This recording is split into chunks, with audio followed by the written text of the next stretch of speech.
क्या कर रहे थे साहब? लस्सी पी रहे थे, समोसे खा रहे थे, एक दूसरे से लड़ रहे थे। क्या कर रहे थे? दिल्ली की हाजिरी लगा रहे थे। एक दूसरे को बीजेपी में बीजेपी के नेता नीचा दिखाने की चेष्टाएं कर रहे हैं। मैं समझता हूं कि ये राजस्थान का दुर्भाग्य है कि ऐसे लोगों के हाथ में सत्ता चली गई। एक ही काम दिया है कि जो छोटा मोटा संगठन का कार्य हो गया, बट वो ऑनलाइन नहीं हुआ। पीडीएफ है, हार्ड कॉपी है, बट ऑनलाइन नहीं हुआ। तो उसके लिए हमने कहा है कि 2 दिन के अंदर अंदर आप ऑनलाइन कर दीजिए, जिससे पूरा का पूरा संगठन जिला स्तर का, लोक स्तर का, मंडल स्तर का, वो पूरा का पूरा हो जाए।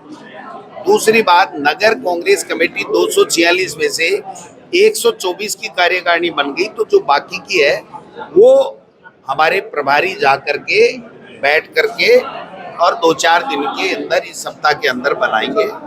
बीएलए हमने 52,000 में से 26,000 ऑनलाइन कर दिए विद फोटो।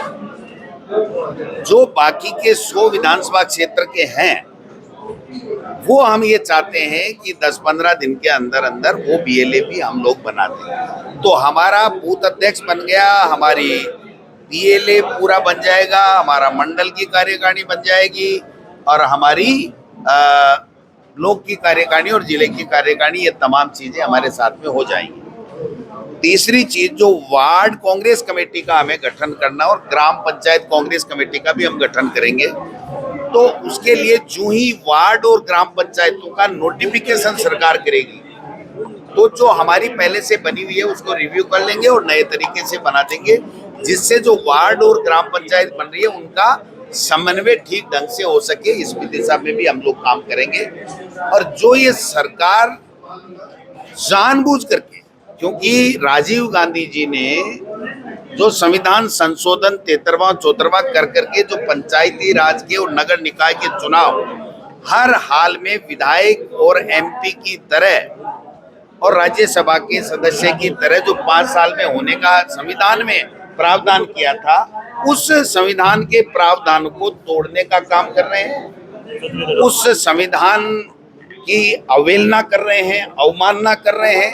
इसके लिए जिला कांग्रेस कमेटियों की हम सभी जिलों में शीघ्र ही इसी हफ्ता में बैठक कराएंगे।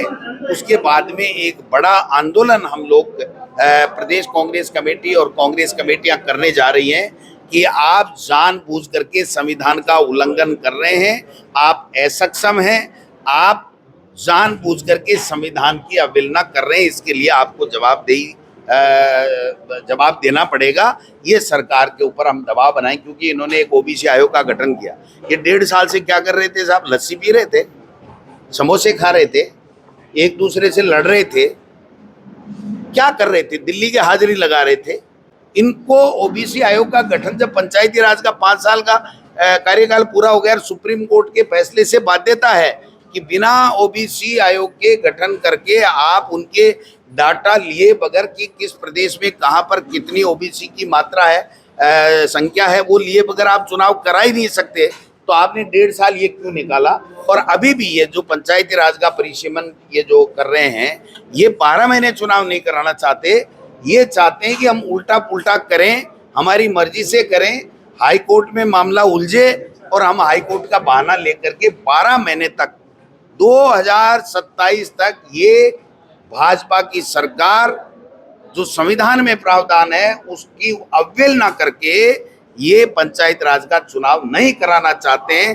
क्योंकि पंचायती राज और नगर निकाय अगर मजबूत होगा तो लोग सवाल पूछेंगे जनप्रतिनिधि कि हमारे यहाँ काम क्या किया आपने, 1.5 साल 16 महीने 18 महीने 19 महीने हो गए, आपने काम क्या किया? ये सवाल इनसे नहीं पूछा जाए उन जनप्रतिनिधियों के द्वारा, इसलिए ये पंचायती राज और नगर निकाय के चुनाव नहीं करा रहे। ये हमारा प्रमुख मुद्दा रहेगा। अब आने वाले समय में कांग्रेस पार्टी का बच्चा बच्चा बूथ, ब्लॉक, मंडल, नगर कांग्रेस, प्रदेश कांग्रेस, जिला कांग्रेस कमेटी, सब जगह हम लोग मीटिंगें करके जनता के जो जनप्रतिनिधि बनना अनिवार्य है संविधान के मुताबिक, उनकी बात करेंगे और इनको एक्सपोज करेंगे कि असक्षम अनिर्णय की कच्ची पर्ची आ गई। उस कच्ची पर्ची ने इस प्रदेश का बेड़ा गर्क कर दिया। इस प्रदेश में विकास नाम की कोई चीज नहीं है, केवल आपसी नूरा कुश्ती ये लोग बात खेल रहे हैं। एक दूसरे को बीजेपी में बीजेपी के नेता नीचा दिखाने की चेष्टाएं कर रहे हैं। मैं समझता हूं कि ये राजस्थान का दुर्भाग्य है कि ऐसे लोगों के हाथ में सत्ता चली गई जो कोई निर्णय लेने में सक्षम नहीं है, जो संविधान को नहीं मानते हैं, जो जनता की समस्याओं का समाधान नहीं कर सकते हैं। ऐसे लोगों के हाथ में सत्ता आ गई तो इसलिए आंदोलन करने की आवश्यकता है और हमने आज से आगाज कर दिया। इसकी रूपरेखा हम शीघ्र जारी करेंगे। आपका बयान आया कल की भजनलाल सरकार 5 साल चलेगी और आज ट्रेंड किसने कह दिया? किसने कह दिया?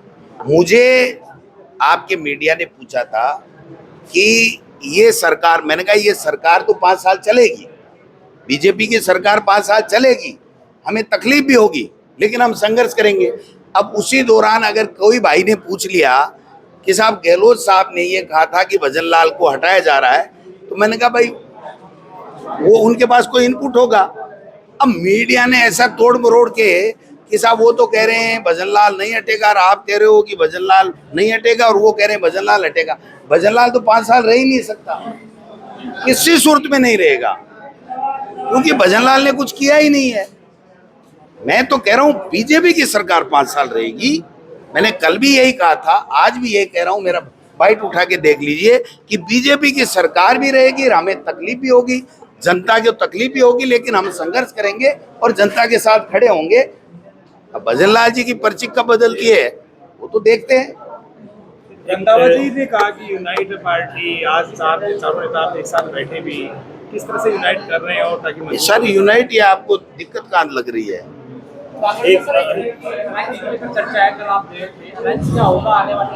कोई अलायंस नहीं है, किसी से कोई आज की तारीख में अलायंस नहीं है और अलायंस के फैसले कहीं भी होते हैं तो वो पार्टी अलग कमान करती है।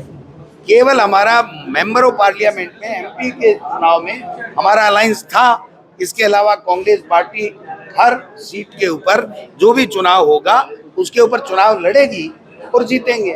वैसे हनुमान बेनीवाल के का जो लाइट कनेक्शन है वो काट दिया गया है और उन्होंने कहा है कि ये व्यवस्थापूर्ण है, इस तरीके से किया जा रहा है। उनके भाई साहब सुनो, उनका तो लाइट काटा है, राजनीतिक व्यवस्था से मेरे यहाँ तो ईडी भी भेजी थी। तो ये हम बार बार कहते हैं कि राजनीतिक व्यवस्था पालते हैं, राजनीतिक व्यवस्था से काम करते हैं, टॉर्चर करते हैं, संविधान का उल्लंघन करते हैं, कानून का उल्लंघन करते हैं, सरकार का मिसयूज करते हैं। ये हनुमान बेनीवाल हो, गोविंद डोटासरा हो, चाहे और कोई हो, सबके साथ में करते हैं। ये गलत है और इसी का विरोध है और इसीलिए इनकी विदाई होना तय है। आने वाले समय में जब चुनाव होंगे तो कांग्रेस पार्टी जीतेगी। एक उन्होंने ये भी कहा है कि हनुमान बेनीवाल ने कि कांग्रेस के नेता तो रात को बीजेपी वालों के साथ बैठते हैं, बातचीत करते हैं। और कोई बात? धन्यवाद, थैंक यू।